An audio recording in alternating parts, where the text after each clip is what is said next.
안녕하십니까. GB스터디 글로벌 아카데미 영어과 마설아입니다. 이 문제들을 2등급 이상을 대상으로 설명하도록 하겠습니다. 네, 먼저 1번 지문부터 보시면 주제부터 먼저 적고 시작하도록 하겠습니다. 1번 문제는 인간 언어의 특징에 대한 지문이고요. 네, 초반에 해석을 살짝 좀 보시겠습니다. Language is one of the primary features that distinguishes humans from other animals. 자, 언어는 주요한 특징 중에서 한 가지다. 인간들을 다른 동물들과 구별하는 주요한 특징들의 한 가지다 라고 해서 초반부터 먼저 주제에 대해서 얘기를 해주고 있습니다. 언어가 주요한 인간의 특징이다 하는 부분을 말하고 있고요. 그 다음 부분을 보시면 Many animals including dolphins, whales and birds, 이런 고래나 그리고 새들을 포함해서 많은 동물들은 do indeed communicating with one another, 서로 의사소통을 하고 있다라고 하고요. through patterned systems of sound, scents and other chemicals or movements. 자, 어떤 정형화된 패턴화된 시스템들인데 소리나 냄새 그리고 다른 화학물질들이나 움직임들에 대한 정형화된 또는 패턴화된 시스템들을 통해서 서로 의사소통을 하고 있다라고 얘기하고 있습니다. 초반 부분은 인간 언어의 특징이고 그 다음에 많은 동물들도 마찬가지로 이런 정형화된 시스템들을 가지고 있다, 의사소통을 하고 있다라고 이야기하고 그 다음에도 이제 마찬가지로 또 비슷한 내용이 가다가 근데 여기서 보시면 그런데 the complexity of human language니까 인간 언어의 복잡성에 대해서 이야기하고 있습니다. 이 부분이 인간 언어의 특징인데요. Its ability to convey nuanced emotions and ideas. 자, 그래서 인간의 이런 복잡하고 미묘한 감정들이나 생각들을 나누는 인간 언어의 능력. 그리고 its importance for our existence as social animals. 그리고 사회적인 동물로서 우리의 존재에 대한 중요성. 이런 인간 언어의 특징들 또는 복잡성들이 set it apart from the communication systems. 커뮤니케이션 시스템들을 set apart니까 분리한다, 구별하게 한다라는 뜻입니다. 자, used by other animals. 다른 동물들에 의해서 사용되는 이런 의사소통 시스템들과 인간의 의사소통 시스템들이 다른 점들에 대해서 설명을 하고 있습니다. 왜냐하면 인간의 언어는 이제 복잡하고 또 이런 미묘한 감정들이 있기 때문에 이런 거를 동물들은 이제 흉내낼 수 없다, 따라할 수 없다라고 얘기를 하고 있습니다. 그 다음에 마지막 부분에 보시면 이제 인간의 언어가 문화에서 또 본질이다, 또 특징이다라고 인간 언어를 문화랑 같이 연결해서 설명을 하고 있습니다. 자, 마지막 부분에 보시면 Language facilitates not only the cultural diffusion of innovations. 그래서 언어가 facilitate니까 설립하다, 만들다. 문화적인 diffusion이면 확산입니다. 확산을 만들 뿐 아니라 혁신에 대해서 또 it also helps to shape the way we think about, perceive and name our environments. 그것은 또한 도와준다. 우리가 생각하는 방식, 그리고 인식하는 것, 그리고 우리의 환경을 이름 짓는 이런 방식들을 만들어주는 것을 도와주고 있다. 라고 해서 전반적으로 인간 언어의 특징에 대해서 설명을 하고 있습니다. 첫 번째 질문부터 체크 포인트를 보시면요. 첫 번째 질문에서는 신보람 선생님, 첫 번째 질문에 보시면 여기 do라는 동사처럼 보이는 게 보입니다. 근데 do라는 것은 이제 우리가 뭐뭐 하다라는 것으로 해석할 수도 있지만 우리가 뒤에 이제 communicating이라는 부분을 보시면 여기 do, indeed communicating에서 do라는 동사가 하는 역할이 무엇일까요? 동사를 강조하는 네, 동사를 강조하는 부분입니다. 그래서 1번 지문에서 제가 체크 포인트로 잡은 부분은 do, indeed communicating이 아니고 이 부분을 do communicate 라는 동사 원형으로 잡아야 되는 것이 아닌지 그 부분을 체크 포인트로 잡아보도록 하겠습니다. 그 다음에 두 번째 질문 같은 경우에서는 이제 not only A but also B라고 해서 상관접속사 부분입니다. 정연 선생님, 상관접속사 부분은 우리가 상관접속사나 등위접속사 같은 걸 이야기할 때 앞과 뒤 구조가 어때야 된다고 애들한테 가르쳐주고 있죠? 네, 문법적으로 같은 구조. 그래서 병렬 구조를 이룬다고 아이들한테 이야기를 하고 있습니다. 그래서 이 지문에 먼저 보시면 정렬 선생님, not only A but also B 파트에서 지금 병렬을 이루고 있는 부분이 not only 뒤에는 명사 형태가 보이는데 but also 뒤에는 지금 동사 형태가 보이잖아요. 그래서 이 앞부분의 not only 부분을 뒤에 명사가 있는 형태가 아니라 누구와 같이 병렬을 시켜줘야 할까요? 여기서는 제가 생각했을 때는 not only는 지금 뒤에 명사 형태를 수식하고 있는데 but also 뒤에는 지금 동사 형태를 수식하고 있어서 그래서 not only 부분을 facilitate라는 동사 앞으로 옮겨야 되는 것이 아닌지 그렇게 체크 포인트를 잡았습니다. 네, 괜찮을까요? 네. 그래서 제가 두 번째에서 잡은 체크 포인트는 not only facilitate라고 해서 저 순서만 좀 바꿔주도록 하는 부분이 체크 포인트로 잡았습니다. 네, 두 번째 질문은 이제 연구 가설에 대한 질문인데요. 제가 여기서 주제 부분으로 잡은 부분은 좋은 연구 가설을 설정하는 방향으로 주제 지문을 잡았습니다. 우리 과학자들의 연구원들이 연구를 하게 되는데 그때는 어떤 연구를 할 때 가설을 잡아야 되잖아요. 그 가설을 어떤 방향으로 잡아야 되는지 그거를 설명하는 지문이라고 보시면 됩니다. 자, 첫 번째 지문을 먼저 보시면 Some beginning researchers mistakenly believe. 자, 그래서 초기에 이런 연구자들은 잘못되게 믿고 있습니다. That a good hypothesis is one. 좋은 가설이 하나의 가설이다. That it is guaranteed to be right라고 되어 있는데, 그래서 이 부분에 보면 해석을 있는 그대로 보면 좋은 가설은 여기 나오는 원이 hypothesis 가설을 의미한다면 가설이다. That it is guaranteed. 그것은 보장된다. 맞는 것으로 라고 그래서 해석 부분이 조금 이상하다고 보여지거든요. 그래서 혹시 제가 생각했을 때는 대시라는 부분이 관계대명사 부분이라 뒤에 is라는 주어를 생략해야 되는 것이 아닌지. 그래서 원이라는 선행사를 두고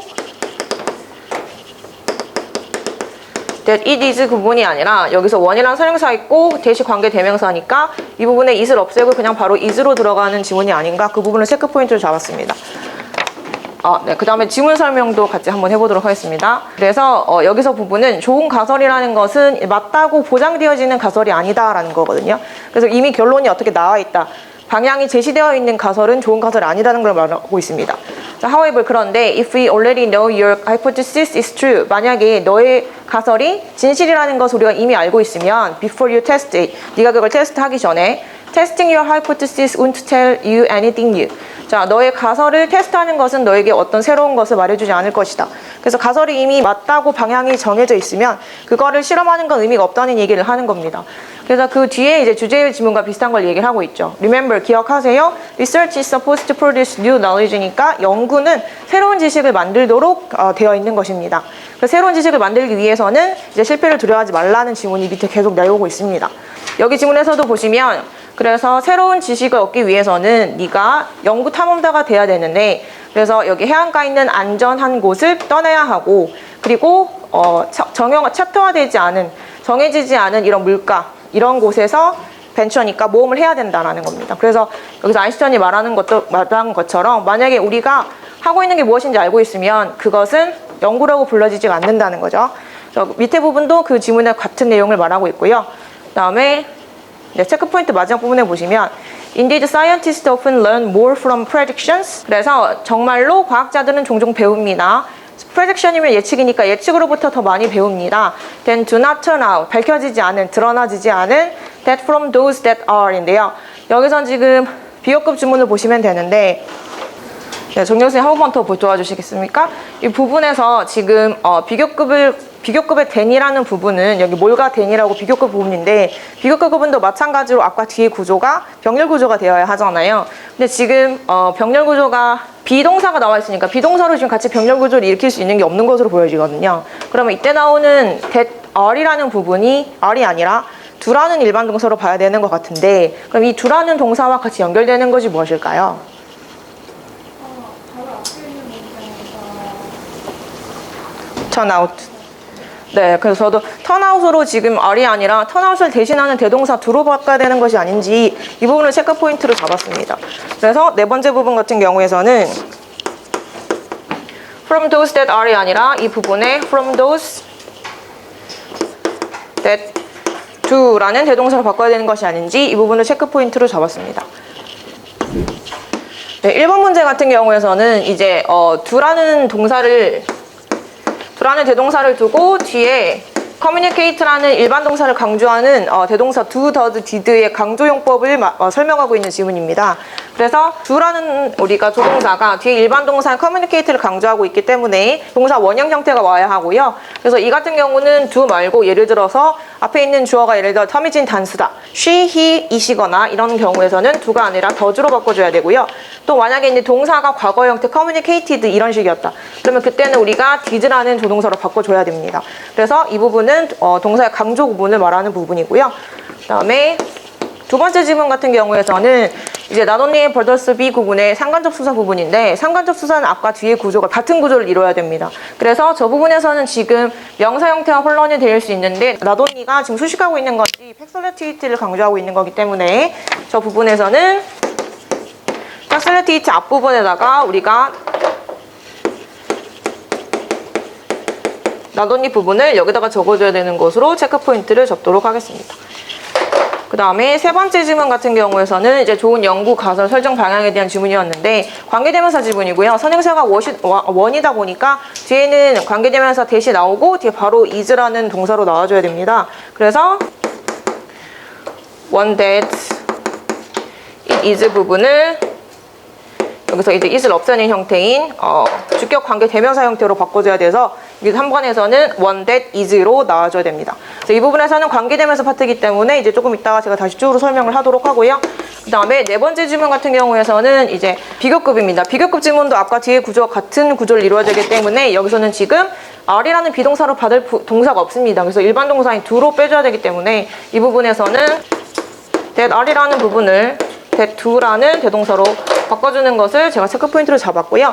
네, 제가 아이들에게 설명해 줄 부분은 첫 번째 지문 같은 경우는 이제 대동사 do, does, did를 써서 동사를 강조해 주는 부분입니다. 이 부분에서는 제가 이제 수업 시간에 아이들한테 설명을 해줄 때 강조하는 부분이 do, does, did 말고도 여러 가지가 있거든요. 그래서 뭐 예를 들어서 이 부분은 중학교 3학년 때 특수구문에서 배우는 부분입니다. 그래서 강조 부분 같은 동사는 이제 뭐 첫 번째로 동사 강조 do, does, did가 있을 것이고요. 그 다음 두 번째 같은 경우에서는 이제 원급을 강조해주거나 더 벨이라고 해서 형용사 원급을 강조해주거나 또는 비교급 강조가 있고 최상급 강조가 있습니다.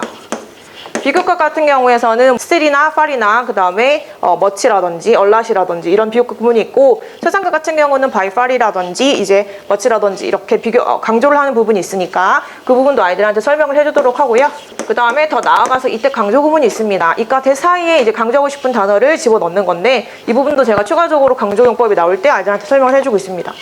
그 다음에 두 번째 같은 경우는 이제 상관접속사 부분인데요. 상관접속사는 좀 많아가지고 대략적으로 제가 얘기하면서 써보면 뭐 예를 들어 both A and B가 있고 그 다음에 either A or B가 있고 그 다음에 뭐 neither A nor B가 있고요. not only A but also B가 있고 그 다음에 not A but B 구문이 있고 이제 B as well as A 구문이 있고 이렇게 구문이 있습니다. 그럼 이쪽에서는 이제 A랑 있고 B가 이렇게 명사 형태나 혹은 동사 형태가 나왔을 때 얘네 둘의 관계가 병렬구조여야 된다는 얘기입니다. 똑같은 품소로 이루어져야 된다는 얘기거든요. 그래서 그 부분에 대해서도 아이들한테 좀 설명을 해주도록 하고요. 세 번째 지문은 관계대명사 지문입니다. 그래서 관계대명사 지문은 이번에 조금 아이들이 헷갈릴 수 있는 부분이 앞에 나오는 부분이 대시라고 해서 지금 접속사로 나와 있고 believe라는 동사 뒤에서 목적 역할을 하는 접속사 대신 나와 있는데 요거랑 이제 요거랑 헷갈릴 수가 있거든요. 왜냐면 대시라는 부분이 뒤에 보니까 지금 완전한 구조를 이루어지고 있는데 이럴 때 아이들이 접속사가 아닌지 혹은 앞에 나오는 원이라는 명사랑 같이 동격을 이루는 게 아닌지 헷갈릴 수 있습니다. 근데 이 부분에서는 아이들한테 이제 앞에 나오는 원이 가설이라고 치면 그 가설을 수식해주는 관계대명사 역할을 해줘야 된다라는 부분을 다시 한번 설명해 주도록 하겠습니다. 그래서 3번 지문 같은 경우는 이제 관계대명사의 수일치 문제. 주어랑 동사를 찾는 수일치 문제에 대해서 다시 한번 설명해 주도록 하고요.